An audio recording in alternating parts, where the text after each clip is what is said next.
Hello दोस्तों, स्वागत है आप सभी का हमारे online YouTube channel infinity math और रीजनिंग क्लासेस में। मैं दिलीप गरासिया आज आपके सामने एक नई सीरीज़ शुरू कर रहे हैं, वो है आरआरबी ग्रुप डी। ठीक है, आप सभी लोग जानते हैं कि आरआरबी ग्रुप डी क्या है। जो लोग तैयारी कर रहे हैं उन्हें पता है। ठीक है, तो यहाँ हम लोग बात करने वाले हैं आज सिलेबस के बारे में कि ग्रुप डी में जो मैथ का जो सिलेबस होता है, वैसे टोटल जो आपके 100 मार्क्स का 100 नंबर का पेपर होगा और आपको 90 मिनट में करना है। समझना बात को, 100 नंबर का पेपर जो है आपको 90 मिनट में करना है। अब आप सोच सकते हो 100 प्रश्न है, 90 मिनट है आपके, यानी कि एक प्रश्न के लिए आपको कितना मिनट मिल रहा है? 1 मिनट से भी कम टाइम मिल रहा है, 45 से 50 सेकंड मिल रहे हैं। 45 सेकंड मान के चलो। अब 45 सेकंड में आप प्रश्न पढ़ेंगे कि उसका आंसर देंगे, ये एक समस्या है। ठीक है, तो यानी कि सीधा सी बात यह है कि आपको आपकी एक्यूरेसी और स्पीड दोनों होनी चाहिए। स्पीड के साथ में आपकी एक्यूरेसी, यानी कि क्वेश्चन का सही होने का सिस्टम जो है होना ज़रूरी है, नहीं तो आपका काम नहीं बनेगा। मैथ की बात करें तो मैथ के आपके 25 प्रश्न मिलेंगे। कितने प्रश्न? 25 प्रश्न मिलेंगे। और मैथ का सिलेबस क्या है, पाठ्यक्रम क्या है, उसके बारे में हम लोग बात करते हैं सबसे पहले। और मैं आपको उस तरीके से क्वेश्चन करवाऊँगा कि आपको कोई समस्या नहीं होगी उन 25 प्रश्नों को करने में, बशर्ते आपको क्लासेस को पूरा देखना होगा कंसेप्ट के साथ में, क्योंकि ट्रिक्स ज़्यादा याद नहीं रहने वाली है। ट्रिक्स कितनी याद रखोगे आप लोग? ठीक है, तो डरने की ज़रूरत नहीं है आपको। ठीक है, मैं कंसेप्ट बताऊंगा, उसके बाद में जो शॉर्ट तरीका बताऊंगा कंसेप्ट के साथ में, वो आपको बहुत फ़ायदेमंद साबित होगा आपके लिए। और पक्का आप यकीन मान के चलिए कि आप लोग नंबर ला सकते हो। क्लियर है? तो हमारा टारगेट जो है वो 25 प्रश्न जो आते हैं वो किन किन टॉपिक से आएंगे, सिलेबस क्या है जो मैथ का, उसकी बात हम लोग करते हैं। क्योंकि मैं मैथ आपको पढ़ाऊंगा और उसके बाद में एक रीजनिंग की भी सीरीज़ चालू करेंगे, क्योंकि आरआरबी में भी है। उसके बाद में आपका वनपाल में, पीटीटी, बीएसटीसी सब जगह पर रीजनिंग है, तो उसको भी शुरू करेंगे। ठीक है, चलिए तो हम लोग सिलेबस की बात करें तो सबसे पहले सिलेबस में आपका जो है वो है नंबर सिस्टम। क्या है? संख्या पद्धति। ये लगभग सभी एग्जामों में पूछा जाता है। संख्या पद्धति लगभग आपकी सभी एग्जामों में आता है। संख्या पद्धति के साथ में ही आपका बोर्ड मास और उसके बाद में आपका सरलीकरण, ये आपके टॉपिक रहते हैं। ठीक है, नंबर सिस्टम यानी कि प्राकृत संख्या है, पूर्ण संख्या है, परिमेय संख्या, ये जो कुछ भी है वो संख्या पद्धति में आपका आ जाएगा। उसके बाद में बोर्ड मास है ना, पहले जोड़ करेंगे कि भाग करेंगे, गुणा करेंगे, और उसके साथ में ही सिंप्लीफिकेशन यानी कि सरलीकरण, ये आपका पहला टॉपिक रहता है उसमें। उसके बाद में अगले टॉपिक की अगर हम लोग बात करें तो आपका एलसीएम एंड एचसीएफ है ना, कौन सा? लसव या लसप, जो भी आप लोग बोलो।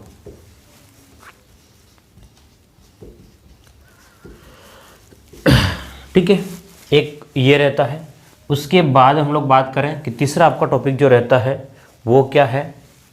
औसत। क्या रहता है? औसत। उसके बाद में चौथा टॉपिक जो आपका अनुपात और समानुपात। ठीक है, पांचवा जो टॉपिक आपका है वो है आपका प्रतिशत। प्रतिशत के बारे में है। और अगला जो है आप है ना, प्रतिशत के बारे में है। और अगला जो आपका लाभ हानि। क्या है? लाभ हानि। ध्यान से देखिएगा कि ये टॉपिक आपके सिलेबस में है, लाभ हानि। और उसके बाद में आपका जो है वो बट्टा या डिस्काउंट। ठीक है, ये भी टॉपिक आपको शामिल किया गया है। उसके बाद में आपका जो है वो एसआई एंड सीआई। क्या होता है? सरल ब्याज, सरल ब्याज, और क्या हो जाएगा आपका? चक्रवृद्धि ब्याज। सरल ब्याज और चक्रवृद्धि ब्याज। ठीक है, ये आपके 8 टॉपिक तो यही कवर हो गए हैं आपके। उसके बाद में आपका है टाइम एंड वर्क, समय और काम। ठीक है, उसके बाद में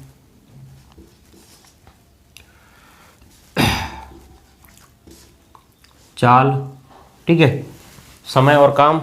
उसके बाद में आपका चाल, टाइम, दूरी, चाल, समय, दूरी है ना, चाल है, समय है और दूरी वाला है ना, टाइम, स्पीड एंड डिस्टेंस, ये आपके टॉपिक रहेगा। उसके बाद में आपका जो होना है वो पाइप एंड सिस्टर्न है ना, पाइप वाला और टंकी वाला जो क्वेश्चन आपके रहते हैं, पाइप और टंकी वाला जो क्वेश्चन रहते हैं ना, ठीक है, वो वाले रहेंगे। और उसके बाद में काफ़ी अच्छे टॉपिक आपके दे रखे हैं। इसके बाद में है बोर्ड एंड स्ट्रीम, नाव और धारा, नाव और धारा, ठीक है, ये आपकी है। उसके बाद में आपका जो है सिलेबस में वो ट्रेन है और पाई चार्ट है, ठीक है, रेल वाला टॉपिक रहेगा आपका। और अगला जो है वो पाई चार्ट है। चलिए और आगे और भी सिलेबस में कुछ है, वो ये है कि आपका वर्गमूल और घनमूल, बात समझिएगा। ये आपके 15 टॉपिक है, ध्यान समझना। कितने टॉपिक है आपके? 15 टॉपिक है। सबसे पहले बात समझना कि संख्या पद्धति, बोर्ड मास और सरलीकरण, ठीक है। अब 15 टॉपिक है, इसमें से आपके क्वेश्चन जो आएंगे वो 25 क्वेश्चन आएंगे। कितने क्वेश्चन आएंगे?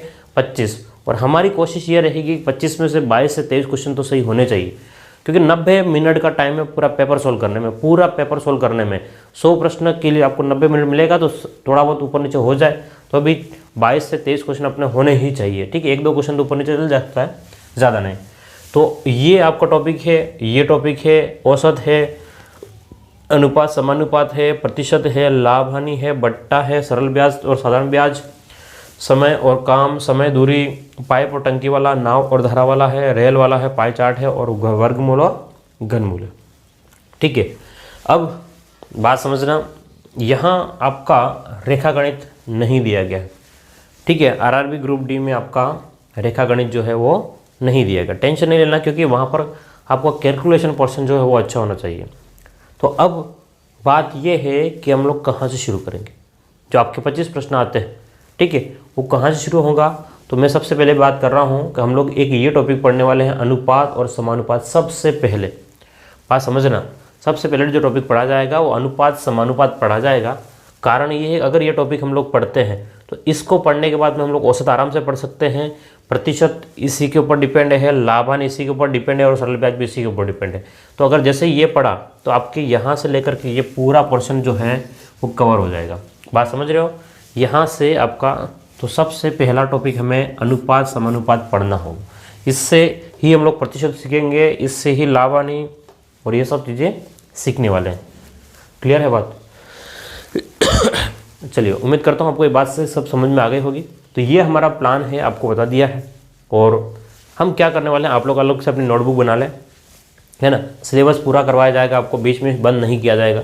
अगर चलाएंगे सीरीज़ तो पूरी सीरीज़ चलाएंगे, भले आप लोग देखो या ना देखो, ठीक है, शेयर करो या ना करो, लेकिन सीरीज़ पूरी चलेगी, ठीक है। ये कमिटमेंट है। जैसे मैंने, आप देख सकते हो प्लेलिस्ट में जाकर के कि मैंने जो है वो रीड का लगभग 90 क्लासें कराई है, ठीक है। जितनी मेरी ऑफलाइन में क्लासें होती है उतनी मैंने वहाँ पर कराई है। तो यकीन मान के चलिए, ठीक है, कि मैं इसमें काम पूरा करवाऊँगा, ठीक है। लेकिन आपका काम है जिसको लाइक करना है, शेयर करना है, सब्सक्राइब करना ही है, ठीक है। बार बार बोलने की ज़रूरत है नहीं, ठीक है, समझदार हो आप लोग। तो हम लोग यहाँ से शुरू करने वाले हैं। तो अगली क्लास में जैसे ही हम लोग क्लास शुरू करेंगे, आपका अनुपात समानुपात पहला टॉपिक मिलेगा। हो सकता है मैंने पहले वीडियो अपलोड कर रखे होंगे, वो एक अलग उद्देश्य के हिसाब से कर रखे हैं। अब इसमें आरआरबी ग्रुप डी की बात करेंगे तो इसमें जो पुराने क्वेश्चन आए हुए अनुपात समानुपात के, उसको देखते हुए हम लोग आगे बढ़ेंगे, ठीक है।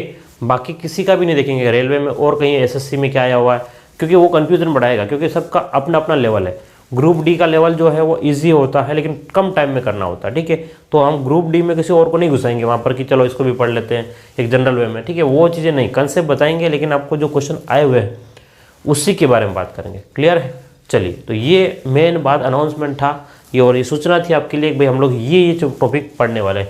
अब इन टॉपिक्स को जो पढ़ रहे हैं, समझना, अगर कोई और एग्जाम की तैयारी कर रहे हैं और उससे पहले अगर वो टॉपिक यहाँ हुए तो आप लोग यहाँ से पढ़ सकते हो, ठीक है। किसी के लिए कोई मनाही नहीं है। क्लियर?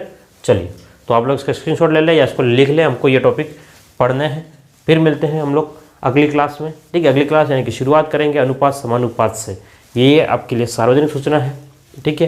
फिर मिलते हैं, थैंक यू।